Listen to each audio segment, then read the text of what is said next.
Salut, c'est Théo, bienvenue dans cette nouvelle vidéo et aujourd'hui je vais vous montrer les meilleurs investissements que je conserve aujourd'hui après mes 10 années d'expérience dans l'entrepreneuriat et l'investissement. Aujourd'hui, j'ai un patrimoine investi supérieur de 10 millions d'euros et j'ai investi dans l'immobilier, dans la bourse, dans des sites internet qui vont générer des profits et me reverser des dividendes. J'ai effectué plein d'autres petits types d'investissements dans plein de choses différentes, le prêt participatif, dans les montres, dans plein de trucs. Et ce qui me reste à la fin, c'est l'immobilier, la bourse et les business en ligne. Et mon but dans cette vidéo, c'est de vous montrer les avantages, les inconvénients et aussi la performance de chacun de ces types d'investissements pour savoir si c'est fait pour vous ou pas. Alors avant de vous parler des avantages et des inconvénients de chacune de ces classes d'actifs, laissez-moi vous dire que le plus important, c'est vous. Cela veut dire qu'il est important de vous connaître en tant qu'investisseur, puisque ce qui vous correspondra en type d'investissement ne correspondra pas forcément à quelqu'un d'autre. Le critère le plus important, c'est votre situation aujourd'hui. C'est-à-dire, est-ce que vous êtes étudiant? Est-ce que vous êtes salarié en CDD, en CDI ou fonctionnaire? Est-ce que vous êtes en train de préparer votre retraite? Est-ce que vous avez une famille? Est-ce que, je sais pas, vous êtes déjà en retraite depuis longtemps et de ce fait, vous n'avez plus forcément envie d'accorder beaucoup de temps et d'énergie à vos investissements? Et donc, ça, c'est le critère numéro 1 à prendre en compte. Comprenez aussi votre acceptation du risque et de la volatilité. Est-ce que vous êtes prêt à prendre un peu plus de risques pour accepter peut-être plus de performance, ou est-ce que à l'inverse, vous ne voulez pas de risque et pas non plus de volatilité, mais vous êtes prêt à avoir moins en termes de retour sur investissement? Et le plus important, après tout ce que je viens de vous dire, c'est non pas votre objectif. J'aime bien quand ça me fait rire quand il y a des gens qui me disent « Ouais, mon objectif de… » Ton objectif de quoi? Est-ce que tu sais me dire exactement combien ça coûte et combien est-ce que tu dois gagner exactement, jusqu'à quand? Quelle est finalement ta limite pour atteindre cet objectif? Sinon, tu auras perdu. Et donc, vous avez besoin de connaître votre revenu cible. Le revenu cible, c'est ni plus ni moins de combien vous avez besoin d'avoir en retour sur investissement. Parce que si vous n'avez pas besoin d'avoir un énorme retour sur investissement, eh bien, vous n'avez pas besoin d'accepter beaucoup de risques. Et donc, je vois beaucoup d'investisseurs qui vont tout simplement rechercher le plus gros retour sur investissement avec parfois trop de risques, alors qu'ils n'ont pas besoin d'avoir autant de retour sur investissement par rapport à leurs objectifs. Donc, comprenez votre situation par rapport à ce que je viens de vous dire et en fonction de ça, c'est à adapter par rapport au type de classe d'actifs que je vais citer maintenant. Alors commençons tout de suite par l'immobilier locatif. Alors vous pouvez faire de la location court terme, de la location long terme, mais je vous le dis honnêtement, après toutes mes expériences dans le domaine de l'investissement immobilier locatif, j'ai fait pour plus de 8 millions d'euros d'opérations en fonds propres d'immobilier et sans crédit. Et donc j'ai pu remarquer que c'était la classe d'actifs que je détestais le plus.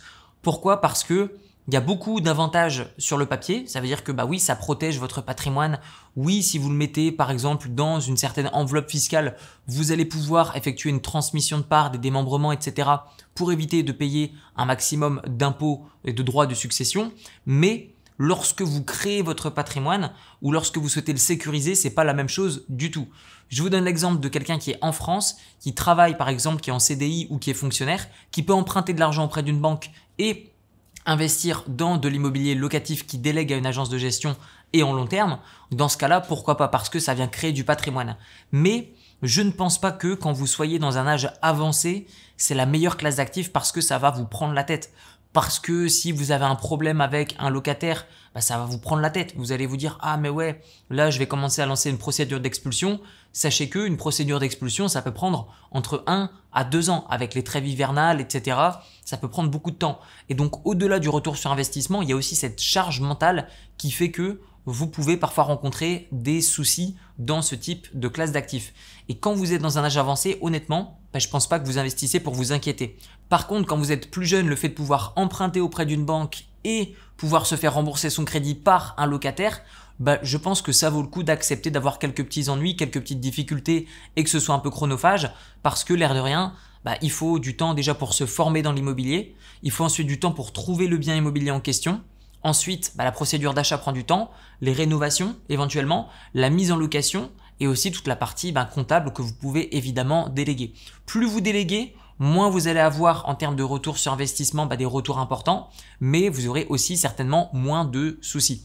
Personnellement, donc je vous l'ai dit, j'ai un parcours dans l'immobilier locatif et dans le développement de villas, que ce soit en Europe ou en Asie, eh bien je peux vous dire que c'est difficile de trouver des personnes de confiance sur le long terme. C'est compliqué d'avoir confiance en des gens qui n'ont pas les mêmes intérêts que vous. Donc sauf si vous trouvez un partenaire qui va investir avec vous et qui va s'occuper de tout de A à Z et qui partage les risques avec vous, dans ce cas-là, pourquoi pas. Mais pour tout autre type de raison, personnellement, je vais préférer d'autres classes d'actifs. Alors je vais tout de même mesurer mes propos. Aujourd'hui, j'ai 40% de mon patrimoine qui est en immobilier, donc à peu près 20% pour ma résidence principale et 20% dans de l'immobilier locatif de luxe. Mais je le fais d'une manière où c'est très compliqué d'avoir des problèmes, dans le sens où j'investis dans des biens de luxe dans lesquels j'ai des locataires qui me paient 1 an de loyer d'avance et c'est dans des résidences sécurisées. Et donc dès l'instant où il y a un loyer qui est impayé, je désactive leur carte et ils ne peuvent plus rentrer dans le bien immobilier. Donc c'est une manière de faire qui aujourd'hui me convient, mais en termes de retour sur investissement sur le rendement, je suis seulement aux alentours de 3,5%. Mon but, c'est pas de générer le plus de rendement possible. Mon but, c'est surtout de générer des plus-values. Et je vous donne l'exemple d'une opération que j'ai effectuée dernièrement. Eh bien, j'ai plus de 20% de retour sur investissement annuel avec des biens immobiliers de luxe qui coûtent plusieurs millions de dollars. Et donc, ce type d'investissement, ça prend du temps, ça sécurise votre patrimoine et dans le cadre d'une transmission, c'est super. J'aimerais maintenant vous parler des obligations d'État à court terme. Qu'est-ce que c'est qu'une obligation d'État et à court terme? Alors, une obligation d'État, c'est ni plus ni moins qu'un titre qui est émis dans le but que les États puissent vous emprunter de l'argent et vous le rembourser avec des intérêts. Pourquoi court terme? Parce que pour la simple et bonne raison que vous pouvez prêter de l'argent sur le court terme, sur le moyen terme ou sur le long terme. Vous pouvez prêter de l'argent à par exemple la France, vous pouvez prêter de l'argent aux États-Unis, à l'Italie, à la Grèce, à l'Espagne avec différents taux d'intérêt. Aujourd'hui, il a été prouvé que la santé financière des États-Unis est aujourd'hui une des meilleures au monde et que la France, l'Italie, la Grèce, le Portugal, l'Espagne sont des pays dans lesquels la sécurité, la stabilité financière des États est extrêmement discutable. Et donc de ce fait, vous allez avoir plus de rendement que des obligations d'État court terme des États-Unis. Donc combien est-ce que ça rapporte? Si vous investissez par exemple sur une obligation d'État court terme aux États-Unis, vous allez avoir en moyenne 3% de retour sur investissement qui est un rendement qui vous est donné. Si vous parlez en termes de volatilité, on va avoir plus ou moins 5% par an. Il est possible que vous ayez parfois plus, parfois moins, mais globalement, les obligations d'État court terme, c'est probablement la classe d'actifs qui a le moins de volatilité, mais aussi le moins de performance puisqu'elle va difficilement battre l'inflation. Maintenant, j'aimerais vous parler des actions à dividendes. Une action, c'est ni plus ni moins qu'une petite partie d'une entreprise et un dividende, c'est ni plus ni moins qu'une partie des profits de cette entreprise qui vous est reversée. Donc, comment est-ce qu'on investit sur des actions à dividendes? Sachez que si vous préparez votre départ en retraite, vous allez voir votre banquier et vous lui dites voilà, j'ai envie d'investir dans des actions à dividendes. Il va vous dire pas de problème monsieur, on ouvre une assurance vie et on ouvre un PEA. Alors si vous partez en retraite et que vous avez envie de léguer une partie de votre patrimoine à vos descendants, eh bien le fait d'ouvrir une assurance vie et d'investir dans des actions au travers de cette assurance vie, ça peut faire sens parce que vous allez avoir une exemption sur les droits de succession. Par contre, le fait d'ouvrir un PEA, un plan d'épargne action, ça sert à rien parce que si vous souhaitez profiter des rendements et des dividendes que vous offrent les actions, il faut pour profiter des avantages fiscaux du PEA au moins avoir 5 années de détention de votre PEA. Et donc, ça sert à rien de l'ouvrir à ce moment-là. Préférez ouvrir un compte titre, c'est ni plus ni moins que le moyen de vous permettre d'investir dans des actions dans le monde entier. Les marchés ont prouvé historiquement que depuis des dizaines, voire bientôt une centaine d'années, que le marché américain est le marché le plus performant et le moins volatile. Donc, si les louanges des PEA pour l'exemption d'impôt, c'est le fait de devoir investir sur des actions françaises, je vous le dis, le plus intéressant, c'est d'ouvrir un compte titre et de payer un maximum d'impôts, mais d'avoir la plus grosse performance. Donc, c'est soit vous acceptez d'ouvrir un PEA, mais vous avez une performance qui est ridicule avec une exemption d'impôt, ou alors vous investissez dans des actions sur le marché américain au travers d'un compte titre sur lequel certes vous serez imposé, mais vous aurez une largement meilleure performance. L'équilibre des deux a prouvé que le compte titre avec les actions américaines et l'acceptation de l'imposition sur ses revenus était plus intéressant. Alors quel est le retour sur investissement et la volatilité qu'on va avoir sur ce type d'investissement? Je vous donne un exemple concret. Vous avez investi sur un ETF qui recopie la performance du S&P 500, sur ces 20 dernières années, vous auriez eu en moyenne lissé 10% par an de retour sur investissement.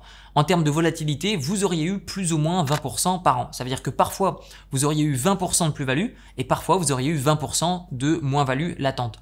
Donc, autrement dit, c'est une classe d'actifs de laquelle il faut accepter la volatilité, mais l'avantage, c'est que derrière, vous avez beaucoup plus de performance que d'autres classes d'actifs et surtout une gestion qui est proche de zéro. Le dernier type d'investissement dont j'aimerais vous parler, c'est les business en ligne. J'ai personnellement 20% de mon patrimoine dans des sites internet qui vont générer des profits et me renvoyer ces profits sous forme de dividendes. Alors pourquoi est-ce que j'ai 20% de mon patrimoine dans cette classe d'actifs?